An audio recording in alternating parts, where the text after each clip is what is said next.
गोटे विषय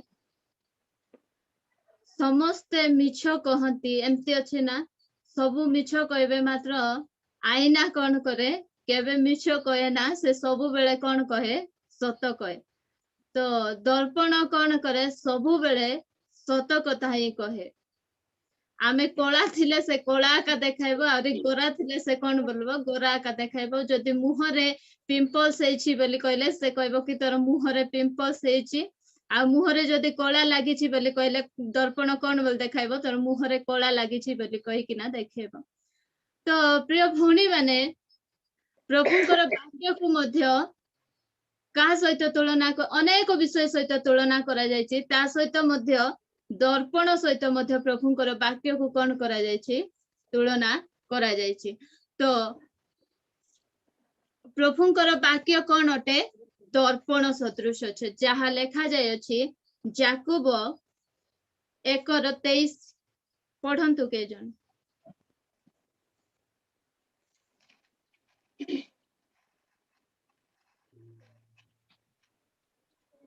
कारण जदि कहीं वाक्यर कर्मकारी न होए श्रोता मात्र हुए तेबे से दर्पण अपना स्वाभाविक मुख दर्शन करुवा मनुष्यर तुल्य तो वाक्य को कहा सहित तुलना करा जायछि दर्पण सहित तुलना करा जायछि दर्पण कौन करे आमानकर प्रत्येक विषय को से कौन करे देखाई दे जते बेला हमें वाक्य रूप दर्पण को आसो से आमाने कौन आमानक भितरे कौन अछि आमे केमती लोक से सब आमान को वाक्य कौन करे देखाए से आमे पढ़िबा प्रथम करन्तीय 13:12 पद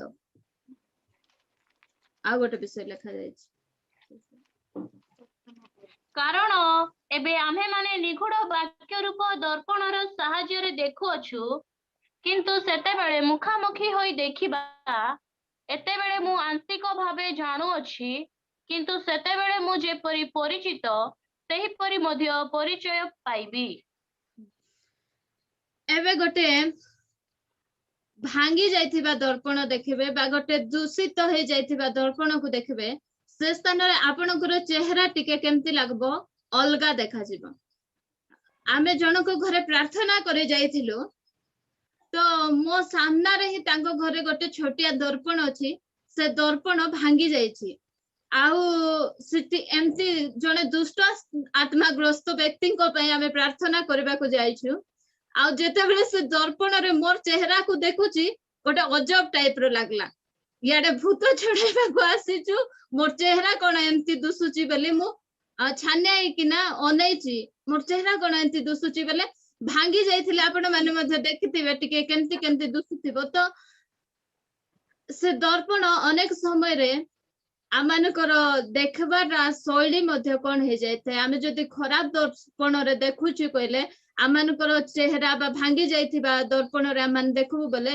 टिके उबुड खाबुड आमान को कोन करे लागे आमे जहा ताहा आमान को अनेक समय रे दर्पण से दूषित दर्पण बा खराब दर्पण आमान को कोन करि न थाए देखाई न थाए किंतु वाक्य ए प्रकार एक दर्पण जहा मानकर ओरिजिनालिटी को से आमान को कोन कहे जो समय माने पापरे थिलो से कहला तू पापी तू दुष्ट बोले आमान कर तो पाखरे ए खराब गुण जाक अछि बोली से वाक्य आमान को देखेला किंतु तापर जेते बेला माने प्रभुंकर निकटवर्ती हेलो सही दर्पण आमान को कोन कहे रोमियो 5:8 रे पढंतु जे किंतु आमे माने पापी थिबा समय रे सुधा ख्रीष्ट जे आम मानक निमंते मृत्यु भोग कले सेथिरे ईश्वर आम मानक प्रति आपण प्रेम सप्रमाण करियछंती दर्पण कोन कहूची तमे पापी थिबा समय रे ख्रीष्ट तुम मानकु कोन कले प्रेम कले तो दर्पण आमानकर ओरिजिनालिटी को से देखाउची आउ गोटे दर्पण आमान ए जगत कहूची ए जगतर बुद्धि ज्ञान आमान को कहूची कि तू भलो नाही तते कुआडे प्रभु प्रेम करुथिबे प्रभु तते छाडी देथिबे बोली कहउछंती मात्र आमाने एही विषय रे विश्वास करबार आवश्यकता रहिछि जे मु पापी थिबा समय रे मोर अयोग्यता थिबा समय रे मते कोन कले ईश्वर मते प्रेम कले आ मो निमंते अपना जीवन को से कोन कले ଦେଇଦେଲେ। तो एटा माने जानी रखबा आमे जे धार्मिक जीवन काटुचु बोले से आमानकु प्रेम करू नाहंती किंतु ता बोले आमे जे मन इच्छा जीवन काटबा ताहा मध्ये नुहे किंतु आमाने पापी थिबा समय रे ख्रीष्ट आमानकु उपयुक्त समय रे से अपना जीवन दे आमानकु कोन करिसंती से प्रेम देखाइसंती तांकर प्रेम को से आमानक निकट रे प्रकाश करिसंती। तो प्रिय भौणी माने आमाने जानिबा ए दर्पण आमानकु कोन कहूची मु पापी थिबा समय रे मु दुष्ट थिबा समय रे मु अबाध्य थिबा समय रे मते कोन करिसंती से ईश्वर से प्रेम करिसंती। ए प्रकार जने ईश्वर अछंती जे कि मते प्रेम करी मोर अयोग्यता सत्य मध्य से मते कोन करिसंती योग्य करिसंती आउ से अंधकार राज्य रु मते आलोकर राज्य को से कोन करिसंती स्थानांतरित करिसंती। तो आउ आमाने किए अटु बोलिए दर्पण कहे गालातीय 3:26 रु आमे 29 जाय पढि जिबा।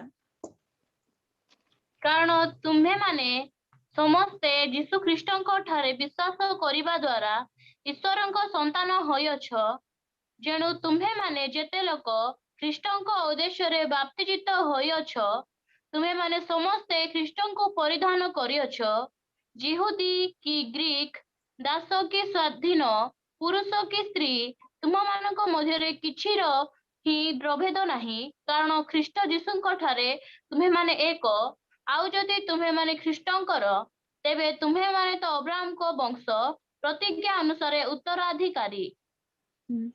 एई दर्पण आमनकु कोन कहे तुम्हे माने किए ईश्वरଙ୍କର संतान आमाने किए ईश्वरଙ୍କର संतान अटु आमे।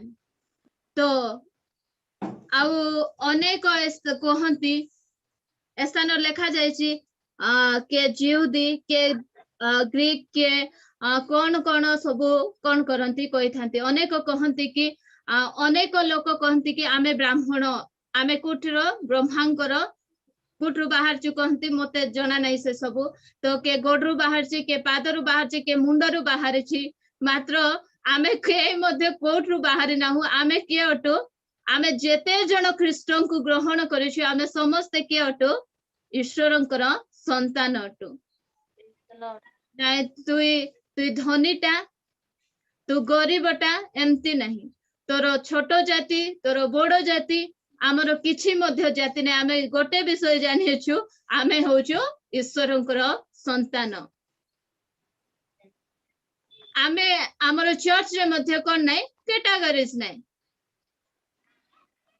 तुमे ए लेवल रे अछो तुमे एतिकी टंका कमौछ तुमे एंती करूछ किछि नै आमे जो समय रे आमे ख्रीष्टଙ୍କ शरीर सहित संयुक्त होछु आमे समस्त कोन अटु समान अटु आमे एक अटु लेखा जायछि ना 28 पद रे कारण ख्रीष्ट जीशुଙ୍କ ठारे तुमे माने एक तुम माने अनेक नुह तुमे भिन्न नुह के छोट के बड़ के धनी के गरीब के कला के गोरा बा के छोट जाति बड़ जाति ब्राह्मण करण ए प्रकार कौन सी विषय मान को ए दर्पण देखाए ना गोटे विषय देखाए तू ईश्वरଙ୍କର संतान तो मु के ईश्वरଙ୍କ संतान जो समय प्रकाशित वाक्य रे प्राचीन माने आराधना करूछंती से स्थान लेखा जाए 4:10 रे से माने आपण आपण मुकुट को कोन करूछंती प्रभुଙ୍କ पाद तळे थई दोछंती जो समय माने ख्रीष्टଙ୍କ सहित मिलित होछु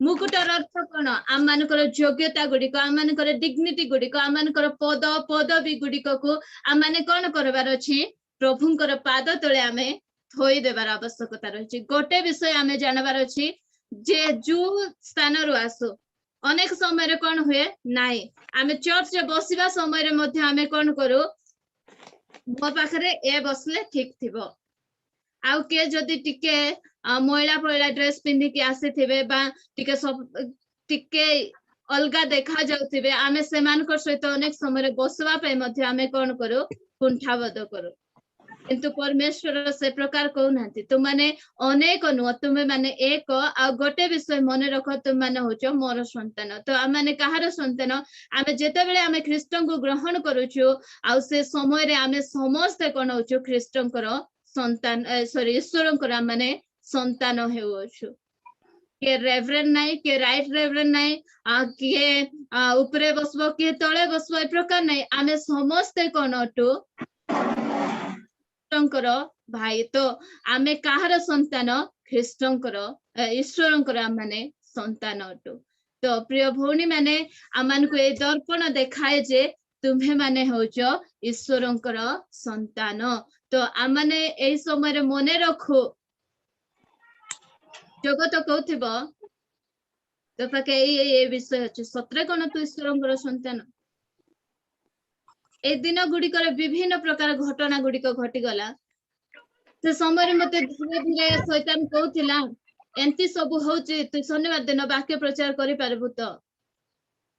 मु कहले जे प्रकार परिस्थिति हो जहा भी हो प्रभु तांकर गौरव एबाटा पाइबे। तो प्रभु से समस्त विषय संभाଳିले। कारण मु एबे जे एते परिपक्व हे नै जे विपरीत परिस्थिति रे मध्ये सब माने ठिया हे पारिबी, किंतु प्रभु सहाय्य कले समस्त विषय को से संभाଳିले। आ प्रत्येक परिस्थिति रे तांको निमंते से ठिया हेबा पे सहाय्य करछन।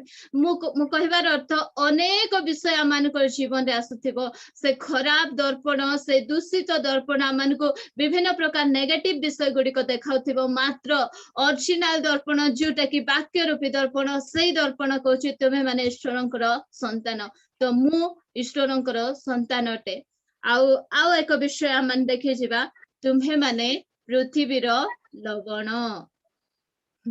ए दर्पण मध्ये कौन कहे? लवण। आमान को कौन बोली कहछि? लवण। लवण कौन करे? स्वाद दिए। आमान को बिना ए जगत कौन अटे? स्वादहीन अटे। आपण माने चिकन करी बनैबे, मसला कसबे, भल भल मसला सब पकाइबे, जहा जहा आजिकल मिलुछि सब प्रकार मसला आपण माने पकाइबे, बाढ़ी किना मध्य सब हेला परे जदि नून पकाई नथिबे तार स्वाद केबे मध्य कोन हे नथिबो? आसी एका नथिबो।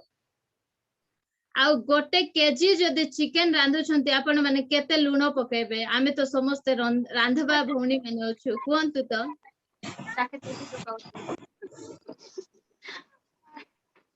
केते गोटे 5 चमच पकाइले बध हे जिवो? नाइ बेसी हबो।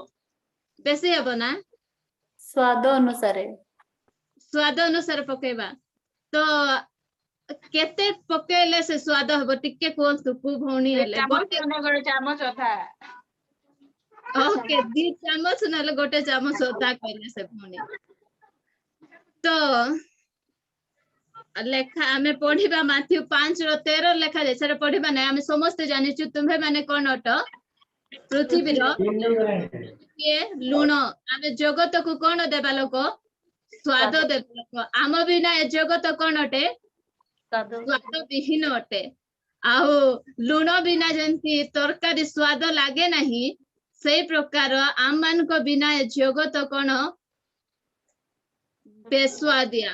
मात्र जगत चाहूची जे माने जगत रो छाड़ी पळे जानतु बोले, किंतु प्रिय भौणी माने आम माने होचु जगतर लवण। तो लेखा जाए वाक्य रे कोलोसियो 4:6 रे पढंतु। कि तुम्भमानଙ୍କ वाक्य सर्वदा मनोहर, पुणी लवण रे स्वादयुक्त हेउ, जेपरि काहाकू किपरि उत्तर देबाको हुए ताहा जानि पारो। तुम मानकर वाक्य सर्वदा लवण रे लुणिया हेउ। स्वादयुक्त हेउ। लुणिया हेले कोन करूछु तरकारी को?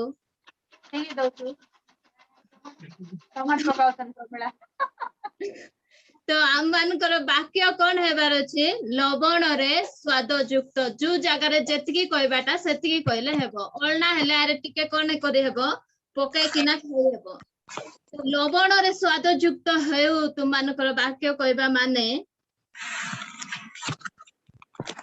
आम मानकर कथा जो स्थान रे जेतिकी हेबा कथा सेतिकी हेउ। सेतिके प्रभु तुमे माने जगत लवण। आ लवण जदि स्वाद विहीन हेले कोन हेबो? पाद तले दलित हेबार योग्य। जो समय आमे लूण, तो आम मानकर वाक्य गुडी को मध्य कोन हेबार अछि? ଲବଣରେ ସ୍ୱାଦ ଯୁକ୍ତ। ଯେତିକି ଯୋଉ ସ୍ଥାନରେ କହିବା କଥା ସେତିକି କହିବାର ଅଛି। ଏସବୁ ବିଷୟରେ ସାଧାରଣତଃ ଭଉଣୀ ମାନଙ୍କୁ ବହୁତ କଷ୍ଟ ହୁଏ। ମୁଁ ଏସବୁ ବିଷୟ ଉପରେ ଏ ଦିନ ମାନଙ୍କରେ ଟିକେ ଷ୍ଟ୍ରଗଲ କରୁଛି, ଆଉ ନ କହିବା ଜାଗାରେ ମଧ୍ୟ ବହୁତ କଥା ଅନେକ ସମୟରେ କହି ହେଇଯାଉଛି। ମାତ୍ର ଆମମାନେ ଏ ବିଷୟ ଗୁଡିକ ପ୍ରତି ଆମମାନେ ଧ୍ୟାନ ରଖବା ଯେ ଆମମାନଙ୍କର କଥା ସବୁବେଳେ ସ୍ୱାଦ ଯୁକ୍ତ ହଉ। ଯେମିତି କି ଆମେ ଯଦି ପାଏ ଡାଲି ରାନ୍ଧୁଛୁ ଘର ପାଇଁ କହିଲେ କେତିକି ଲୁଣ ଦରକାର ଆମେ ଜାଣିଛୁ। ସେ ସ୍ଥାନରେ ଆମେ ସେତିକି ଲୁଣ ପକାଉଛୁ। ସେମିତି ଏକା ଯେକୌଣସି ସିଚୁଏସନ ରେ ପରିସ୍ଥିତି ଯେ ପ୍ରକାର ହେଉ ସେ ସ୍ଥାନରେ ଆମେ କଣ କରିବାର ଅଛି, ସେତିକି ହିଁ କଥା କହିବାର ଅଛି। ଏ କିଛି ଦିନ ତଳେ ଗୋଟେ ବିଷୟ ଘଟିଲା, ମୁଁ ଟିକେ ବାହାରିକିନା କିଛି କହିଦେଲି। ମତେ ମୋ ସ୍ୱାମୀ କହିଲେ କି ଏଥର ଚର୍ଚ୍ଚରେ ମୁଁ ଓଢଣା ପକାଇ ବସିଲେ ବୋଧେ ଭଲ ହେବ। ମତେ ବହୁତ ଖରାପ ଲାଗିଲା। କାହିଁକି ନା ଆମକୁ ଯୋଉ ସ୍ଥାନରେ ପ୍ରଭୁ ଆମମାନଙ୍କୁ ରଖିଛନ୍ତି, ଆମମାନେ ସେ ସ୍ଥାନରେ କଣ ହେବାର ଅଛି, ରହିବାର ଆବଶ୍ୟକ ରହିଛି। ଆଉ ସେତିକି କଥା ହିଁ ଆମମାନଙ୍କୁ କହିବାର ଆବଶ୍ୟକତା ରହିଛି। ପ୍ରଭୁ ତ ଆମମାନଙ୍କର କଥା ବାର୍ତ୍ତା ପ୍ରତ୍ୟେକ ସମୟରେ ଲବଣରେ ସ୍ୱାଦ ଯୁକ୍ତ ହଉ। ଆମମାନଙ୍କୁ ଏ ଦର୍ପଣ ଦେଖାଉଛି ଯେ ତୁମ୍ଭେ ମାନେ କଣ ଅଟ, ପୃଥିବୀର ଲବଣ ଅଟ। ତ ଆମେ ଲୁଣର ଗୁଣ ଆମେ ଜାଣିଛୁ। ଅନେକ ବିଷୟକୁ ଆମେ ଷ୍ଟୋରେଜ କରି ରଖିବା ପାଇଁ ମଧ୍ୟ ଆମେ ଲୁଣକୁ ବ୍ୟବହାର କରିଥାଉ। ଯେମିତି ଆଚାର ବନେଇବା ଠାରେ ମଧ୍ୟ ସେଠି ଅଧିକ ଲୁଣ ଦିଏ। ଆମ୍ବୁଲ ତିଆରି କଲେ ମଧ୍ୟ ଆମେ ଅଧିକ ଲୁଣ ଦେଇକିନା ମାନେ ସେଟାକୁ ସଂରକ୍ଷଣ କରି ରଖିଥାଉ। ତ ଆମମାନଙ୍କର କଥାବାର୍ତ୍ତା, ଆମମାନଙ୍କର ପ୍ରତ୍ୟେକ ବିଷୟ କଣ ହେବାର ଅଛି, ଲବଣରେ ସ୍ୱାଦ ଯୁକ୍ତ ହେଉ। ଆମମାନେ ପୃଥିବୀର ଲବଣ, ଆଉ ଆମମାନଙ୍କର ଆଚରଣ ମଧ୍ୟ ଲବଣ ସଦୃଶ ହେଉ। ଆଉ ଏକ ବିଷୟ ଆମେ ଦେଖିଯିବା, ତୁମ୍ଭେମାନେ ଜଗତର ଜ୍ୟୋତି। ମାଥିଉ 5:14 ପଢନ୍ତୁ। ତୁମେମାନେ ଜଗତର ଜ୍ୟୋତି, ପର୍ବତ ଉପରେ ସ୍ଥାପିତ ନଗର, ଗୁପ୍ତ ହୋଇ ରହି ନ ପାରେ। ତୁମ୍ଭେମାନେ କଣ ଅଟ, ଜଗତର ଜ୍ୟୋତି, ଆଉ ପର୍ବତ ଉପରେ ସ୍ଥାପିତ ନଗର କେବେ ମଧ୍ୟ କଣ ହେଇ ରହି ନପାରେ, ଗୁପ୍ତ ହେଇ ରହି। ଏ ଦର୍ପଣ ଆମମାନଙ୍କୁ କହୁଛି ତୁମେ ଅନ୍ଧକାରର ସନ୍ତାନ ନୁହଁ, ତୁମେ ଆଲୋକର ସନ୍ତାନ। ଏଫେସିୟରେ ଲେଖାଯାଏ 5:8, ତୁମମାନେ କିଏ ଅଟ, ଆଲୋକର ସନ୍ତାନ। ଆମମାନେ ଆଲୋକର ସନ୍ତାନ। ପ୍ରିୟ ଭଉଣୀ ମାନେ, ଆମମାନେ ଜଗତକୁ ଲାଇଟ ଦେଖେଇବା ଲୋକ। ଆମେ ଜଗତକୁ ଅନ୍ଧକାରରୁ ଆଲୋକକୁ କଢେଇ ଆଣିବା ଲୋକ। ତ ଆମମାନଙ୍କର ଆଚରଣ, ଆମମାନଙ୍କର ଆଚାର ବ୍ୟବହାର ମଧ୍ୟ କଣ ହେବାର ଅଛି, ସେଇ ପ୍ରକାର ହେବାର ଆବଶ୍ୟକତା ରହିଛି। ଆମେ ପୂର୍ବେ କଣ ଥିଲୁ, ଅନ୍ଧକାରରେ ଥିଲୁ। କଲୋସ୍ୟ 1:13 ଟିକେ ପଢନ୍ତୁ। ସେ ଆମ୍ଭମାନଙ୍କୁ ଅନ୍ଧକାରର କ୍ଷମତାରୁ ଉଦ୍ଧାର କରି ଆପଣା ପ୍ରେମ ପାତ୍ର ପୁତ୍ରଙ୍କ ରାଜ୍ୟ ମଧ୍ୟକୁ ସ୍ଥାନାନ୍ତର କରିଅଛନ୍ତି। ସେ କଣ କରିଛନ୍ତି, ଅନ୍ଧକାରର କ୍ଷମତାରୁ ଆମମାନଙ୍କୁ କଣ କଲେ, ବାହାର କରି ଆଣିକିନା ତାଙ୍କର ପ୍ରେମ ପୁତ୍ର ଯୀଶୁଙ୍କ ରାଜ୍ୟରେ କଣ କରିଛନ୍ତି, ସ୍ଥାନାନ୍ତରିତ କରିଛନ୍ତି। ଆଉ ମୁଁ ଏ ସ୍ଥାନରେ ଅନ୍ଧକାରର କାର୍ଯ୍ୟ କଣ, ଆଲୋକର କାର୍ଯ୍ୟ କଣ, ଏସବୁ ବର୍ଣ୍ଣନା କରିବାକୁ ଚାହେଁ ନାହିଁ, କାରଣ ଆପଣ ମାନେ ସମସ୍ତେ ସେ ବିଷୟରେ ଜାଣିଛନ୍ତି। ତ ପ୍ରଭୁ ଆମମାନଙ୍କୁ ଅନ୍ଧକାରରୁ ବାହାର କରି ଆଣିଛନ୍ତି। ତ ସେ ଅନ୍ଧକାରର କାର୍ଯ୍ୟ ଗୁଡିକ ଏ ଦିନ ମାନଙ୍କରେ ଯଦି ଆମମାନଙ୍କ ଜୀବନରେ ଅଛି, ସେ ସବୁକୁ ଆମେ ବାହାର କରୁ, ଆଉ ସେ ଆଲୋକର ସନ୍ତାନ ପରି ଆମେ ଆଚରଣ କରିବା। ଏଫେସିୟ 5:8 ମଧ୍ୟ ପଢନ୍ତୁ। କାରଣ ତୁମ୍ଭେମାନେ ପୂର୍ବେ ଅନ୍ଧକାର ସ୍ୱରୂପ ଥିଲ, କିନ୍ତୁ ଏବେ ପ୍ରଭୁଙ୍କ ସହଭାଗିତାରେ ଆଲୋକ ସ୍ୱରୂପ ହୋଇଅଛ। ଆଲୋକର ସନ୍ତାନ ମାନଙ୍କ ପରି ଆଚରଣ କର। ଆଲୋକର ସନ୍ତାନ ମାନଙ୍କର ଆଚରଣ କଣ, 9 ପଦ। କାରଣ ସମସ୍ତ ପ୍ରକାର ଉତ୍ତମତା, ଧାର୍ମିକତା ଓ ସତ୍ୟ ଆଲୋକର ଫଳ ସ୍ୱରୂପ। ଏ ସ୍ଥାନରେ ଆମେ ଦେଖୁଛୁ, ପୂର୍ବେ ତୁମେ ମାନେ କଣ କରୁଥିଲା, ସେଇ ଅଲଗା ଆମମାନଙ୍କର ଦର୍ପଣ ଦେଖାଉଥିଲା ଯେ ତୁମେ ଅନ୍ଧକାରରେ ଥିଲ। ଯୋଉ ସମୟରେ ଆମେ ଦେଖିଲୁ ନାଇଁ ଆମେ ଅନ୍ଧକାରରେ ଅଛୁ, ଆଉ ଆମମାନଙ୍କର ଏଇ ଜାଗାରେ ଅସୁବିଧା ଅଛି, ଆମେ ନିଜକୁ ସଫା କଲୁ। ତାପରେ ସେ କହୁଛନ୍ତି ଯେ ତୁମମାନେ ପୂର୍ବରେ ଅନ୍ଧକାରରେ ଥିଲ, କିନ୍ତୁ ଏବେ କଣ ଅଟ, ଆଲୋକରେ ଅଟ, ଆଉ ଆଲୋକର ସନ୍ତାନ ତୁମେମାନେ। ତ ଆଲୋକର ସନ୍ତାନ ମାନଙ୍କ ପରି ଆଚରଣ କର। ଆଲୋକର ସନ୍ତାନ ମାନଙ୍କର ଆଚରଣ କଣ, ଉତ୍ତମତା, धार्मिकता आउ सत्य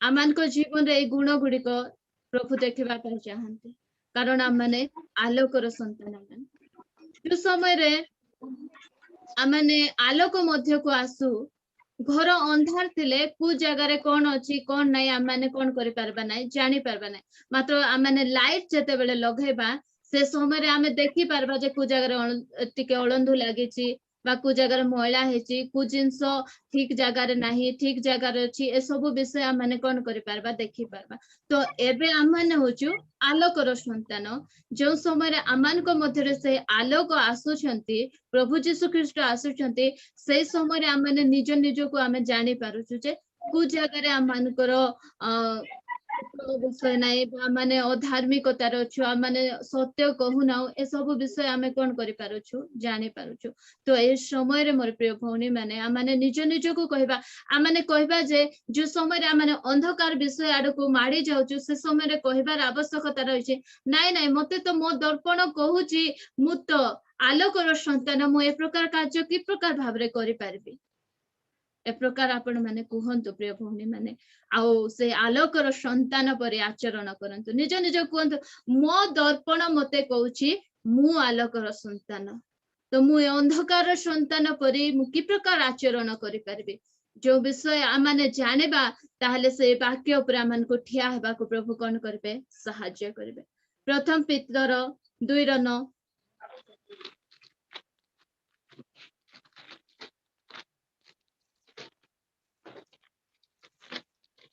किंतु जे तुमको अंधकारु आपण आश्चर्य आलोक मध्य को आह्वान करि अछंती तुम्हे माने जेपरि ताहाको गुण कीर्तन कर एथि निमंते तुम्हे माने एक मनोनीत वंश राजकीय याजक वर्ग पवित्र जाति पुनि ईश्वरको निजस्व प्रजा होई अछ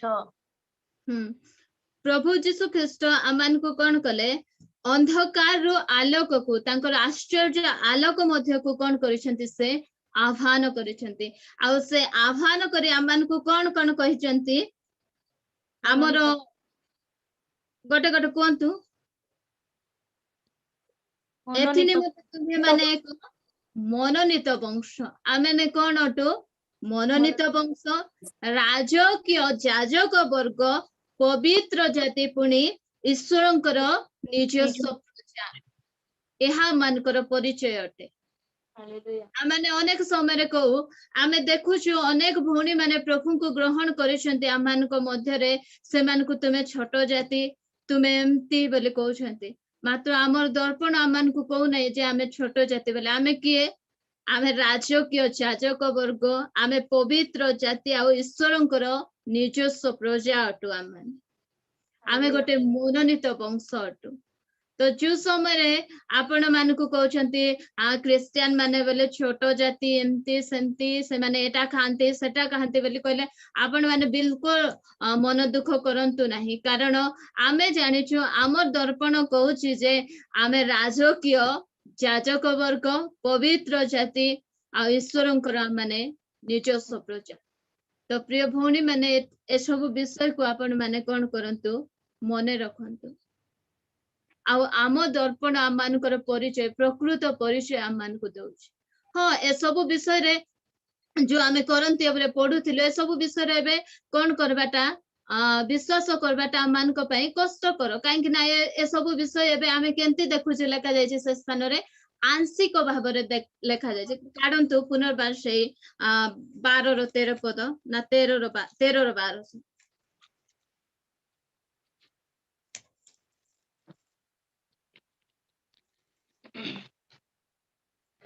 पढंतु कारण एबे आमे माने निगूढ़ वाक्य रूप दर्पणर साहाय्य रे देखुअछु किंतु सेतेबेले मुखामुखी होई देखिबा एतेबेले मु आंशिक भावे जानुअछि किंतु सेतेबेले मु जेपरि परिचित सेही परि मध्य परिचय पाइबी से समय रे मु कोन करबी पूरा मुखामुखी भाबरे देखिबी प्रभु कनिक एबे आमे केमती बंचुछु आमे विश्वास रे बंचुछु आमे विश्वास करूछु जे आमे के अटु आमे ईश्वरंकर संतान अटु आमे आलोकर संतान अटु आमे जगतर ज्योति अटु आमे पृथ्वीर लवण अटु एहा माने कोन करूछु विश्वास करूछु एमती गोटे दिन आइब ए सबु कोन हेबो प्रकाशित हेबो आ मुखामुखी भाबरे से सबु को आमे कोन करि परबा दर्शन करि परबा तो प्रिय भौणी माने आमने मने रखिबा जे